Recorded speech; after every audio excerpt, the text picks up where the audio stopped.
इस कहानी को बड़े ध्यान से सुनना और कहानी अच्छी लगे तो अपने जीवन में उतारना। कहानी शुरू करते हैं। एक छोटे से गांव में अर्जुन नाम का एक युवक रहता था। अर्जुन एक मेहनती और ईमानदार लड़का था, लेकिन उसकी सबसे बड़ी कमजोरी थी उसका मन। उसका मन एक जंगली घोड़े की तरह था, कभी इधर कभी उधर। वह अपने लक्ष्यों पर ध्यान नहीं लगा पाता था। कभी वह डॉक्टर बनना चाहता, तो कभी इंजीनियर, और कभी तो वह बस सब कुछ छोड़कर पहाड़ों पर चला जाना चाहता। उसका मन इतना बेचैन था कि वह किसी भी काम में पूरी तरह से डूब नहीं पाता था। एक दिन अर्जुन अपने गांव के मंदिर में गया। वहां उसे एक बुजुर्ग साधु मिले, जिनका चेहरा शांति और आत्मविश्वास से चमक रहा था। अर्जुन ने साधु से अपनी परेशानी बताई। बाबा, मेरा मन मुझे कहीं टिकने नहीं देता। मैं एक काम शुरू करता हूँ, लेकिन जल्दी ही मेरा मन कहीं और चला जाता है। मैं अपने सपनों को कैसे पूरा करूं? साधु मुस्कुराए और बोले, बेटा, मन को बस में करना कोई आसान काम नहीं है, लेकिन यह असंभव भी नहीं। मन एक नदी की तरह है, अगर उसे सही दिशा दी जाए तो वह खेतों को सींच सकती है, लेकिन अगर उसे छोड़ दिया जाए तो वह बाढ़ बनकर सब कुछ बर्बाद कर देती है। मैं तुम्हें एक कहानी सुनाता हूँ और फिर तुम्हें रास्ता बताऊंगा। साधु की कहानी साधु ने बताना शुरू किया। कई साल पहले एक जंगल में एक शिकारी रहता था। वह बहुत कुशल था, लेकिन उसका मन हमेशा डर और चिंता से भरा रहता था। एक दिन उसने जंगल में एक अनोखा पक्षी देखा। वह पक्षी रंग बिरंगा था और उसकी आवाज इतनी मधुर थी कि शिकारी उसे पकड़ना चाहता था। उसने कई बार कोशिश की, लेकिन पक्षी इतना तेज था कि वह हर बार उड़ जाता। शिकारी निराश हो गया और अपने गुरु के पास गया। गुरु ने उससे कहा, पक्षी को पकड़ने के लिए पहले अपने मन को पकड़ो। जब तक तुम्हारा मन इधर उधर भटकेगा, तुम उस पक्षी को नहीं पकड़ सकते। शिकारी ने पूछा, मन को कैसे पकड़ा जाए? गुरु ने जवाब दिया, 3 चीजों की जरूरत है, धैर्य, अभ्यास और आत्मविश्वास। शिकारी ने गुरु की बात मानी। उसने हर दिन सुबह जल्दी उठकर ध्यान करना शुरू किया। पहले तो उसका मन बार बार भटकता, लेकिन वह हार नहीं माना। धीरे धीरे उसने अपने मन को एकाग्र करना सीख लिया। एक दिन जब वह जंगल में गया तो उसने उस पक्षी को फिर देखा। इस बार उसका मन शांत था। उसने धीरे धीरे बिना जल्दबाजी के पक्षी के पास जाल बिछाया और उसे पकड़ लिया। पक्षी अब उसका दोस्त बन गया और उसकी मधुर आवाज सुनकर शिकारी का मन हमेशा शांत रहने लगा। अर्जुन का नया सफर। साधु की कहानी सुनकर अर्जुन के मन में एक नई चिंगारी जली। उसने साधु से पूछा, बाबा, मैं अपने मन को कैसे बस में करूं? साधु ने कहा, बेटा, इसके लिए तुम्हें 3 कदम उठाने होंगे। लक्ष्य निर्धारित करो। सबसे पहले यह तय करो कि तुम्हें जिंदगी में क्या चाहिए।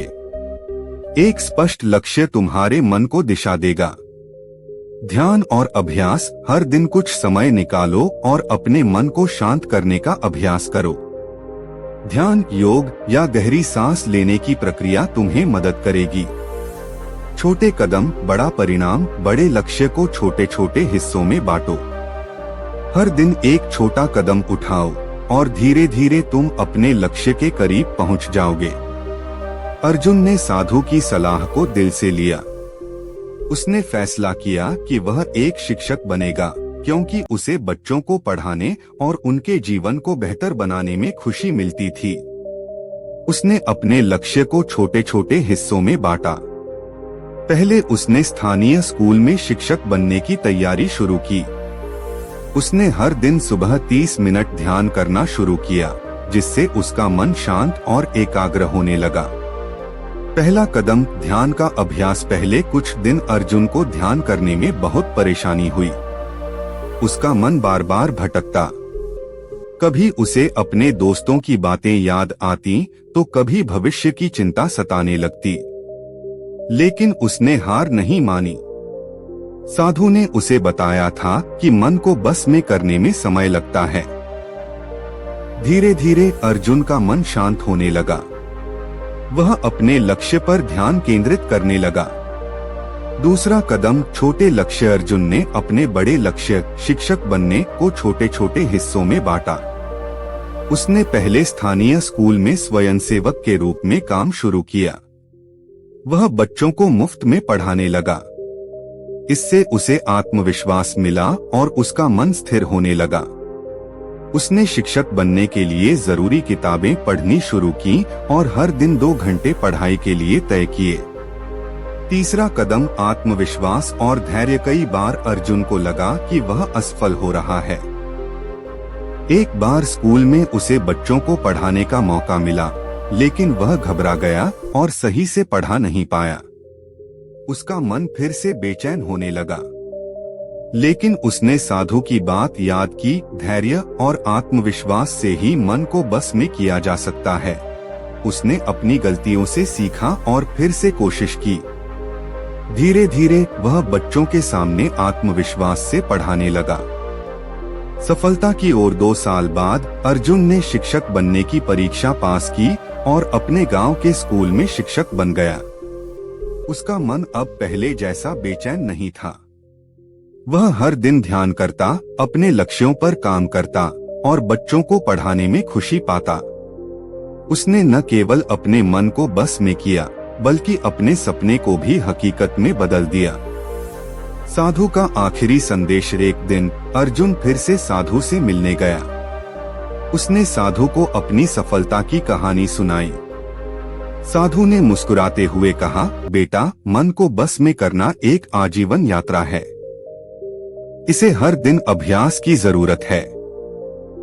लेकिन जब तुम अपने मन के मालिक बन जाते हो तो दुनिया की कोई भी चीज तुम्हें रोक नहीं सकती। कहानी का संदेश। कहानी हमें सिखाती है कि मन को नियंत्रित करना आसान नहीं है, लेकिन धैर्य, अभ्यास और आत्मविश्वास के साथ यह संभव है। अगर हम अपने लक्ष्य को स्पष्ट रखें, छोटे छोटे कदम उठाएं और अपने मन को शांत करने का अभ्यास करें, तो हम अपने सपनों को जरूर पूरा कर सकते हैं। प्रेरक संदेश। अपने मन को जंगली घोड़े की तरह न भटकने दें।